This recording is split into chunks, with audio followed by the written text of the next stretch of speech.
Hello! இன்னைக்கு வந்து பார்த்தீங்கன்னா, நான் வந்து ஒரு சிலதெல்லாம் வந்து எப்பவுமே ப்ரிப்ரேஷன் பண்ணி வச்சுடுவேன். ஸோ தட் எனக்கு குக்கிங் பண்ணுறதுக்கு ஈஸியாக இருக்கும் அப்படின்னு. ஸோ அதில் ஒன்று தான் இந்த இஞ்சியை வந்து ஃபுல்லாக பீல் பண்ணி எடுத்து ரெடியாக வச்சுடுவேன் நான். ஸோ தட் நம்ம டீ போடுறதா இருந்தால் போட்டுக்கலாம். அதே மாதிரி குக்கிங்க்கும் யூஸ் பண்ணிக்கலாம். ஸோ அதெல்லாம் வந்துட்டு கட் பண்ணிவிட்டு ஃபஸ்ட்டு கவுண்டர் டாப்பை வந்து க்ளீன் பண்ணிவிட்டேன். அண்ட் இந்த பாக்ஸ் தான் நான் வந்து அந்த மாதிரி ஐட்டம்ஸ்லாம் ஸ்டோர் பண்ணேன். ஸோ ஆல்ரெடி இருக்கிறது எல்லாமே நான் க்ளீன் பண்ணிட்டேன். அண்ட் அவள் என்னடான்னா இப்படி உட்காந்துருக்குன்னு பயப்பட வேணாம், அவள் அமைதியாக தான் உட்காந்துருப்பாள். ஸோ இதெல்லாமே வந்து ஓரளவுக்கு சின்ன சின்ன பீஸாக வந்து கட் பண்ணிவிட்டு வச்சுருவேன். நான் வந்து இஞ்சி பூண்டு பேஸ்ட்டெல்லாம் வந்து பண்ணலை. பிகாஸ் அந்தளவுக்கு இஞ்சியும் இல்லை பூண்டும் இல்லை. நான் இருக்கிறத வந்து ஜஸ்ட்டு கட் பண்ணி வச்சுக்கிட்டேன், அவ்வளோதான். ஸோ தட் கொஞ்சம் ஈஸியாக இருக்கும். நான் வந்து பவுடர் எல்லாமே, மசாலா பவுடர் எல்லாமே ஃப்ரீசரில் தான் வச்சுருப்பேன் ஸ்டோர் பண்ணி.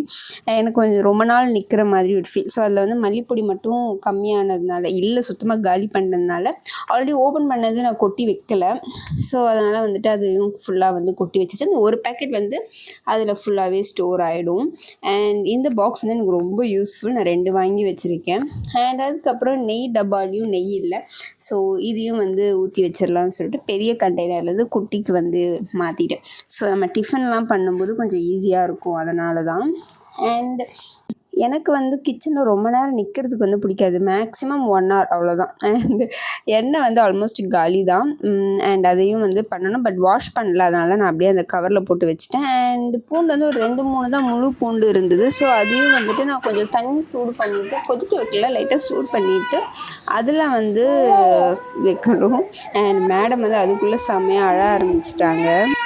அண்ட் அவளை வந்து எதனா ஒன்று கொடுத்து டைவர்ட் பண்ணிகிட்டே இருக்கணும். ஸோ அதை தான் பண்ணிகிட்டு இருந்தேன். ஃபஸ்ட்டு இது கொடுத்துட்டேன், அதனால இது தெரியும். ஸோ தட் ஓப்பன் பண்ணி கொடுத்தா வேற ஒரு பொருள் நினச்சப்பா. பட் அதையும் கீழே போட்டா. லைட்டாக தண்ணி சூடானதும் பூண்டை வந்துட்டு அதுக்குள்ளே போட்டு வச்சிட்டேன். ஸோ தட் அது கொஞ்சம் டைம் எடுக்கும்போது நம்ம வேறு வேலையை பார்த்துடலான்னு சொல்லிட்டு நான் வந்து பச்சை மிளகா வாங்கியிருந்தேன். பச்சை மிளகா இஞ்சிலாம் நேற்று தான் ஆக்சுவலாக வாங்கணும். ஸோ அதனால் வந்துட்டு நான் காலையில் தான் உட்காந்து பண்ணிகிட்டு இருந்தேன். ஸோ அதோட அந்த ஹெட்டு வந்து ரிமூவ் பண்ணிவிட்டு இதை பாக்ஸில் வச்சா ரொம்ப நாள் நிற்கிற மாதிரி எனக்கு ஃபீல் ஆச்சு. இல்லைனா அது அப்படியே சீக்கிரமாக மாதிரி ஃபீல் ஆகுது. ஸோ தட் அதையும் வந்து அந்த பாக்ஸில் போட்டேன். அண்ட் அதே பாக்ஸில் வந்து நம்ம இன்கேஸ் என்ன சொல்கிறது, இப்போ தக்காளி 1-2 பீஸ் வந்து எக்ஸ்ட்ரா இருந்துச்சுன்னா நான் அதுக்குள்ளே போட்டு வச்சுருவேன். வெங்காயமும் அதே மாதிரி தான். பட் வெங்காயம் மட்டும் கொஞ்சம் அந்த ஸ்மெல் வரும், அவ்வளோதான். நான் அதனால் மோஸ்ட்லி அதில் போட மாட்டேன். பட் வேணும்னா போட்டுக்கலாம், அன்றைக்கே எடுப்போம் அப்படின்னா.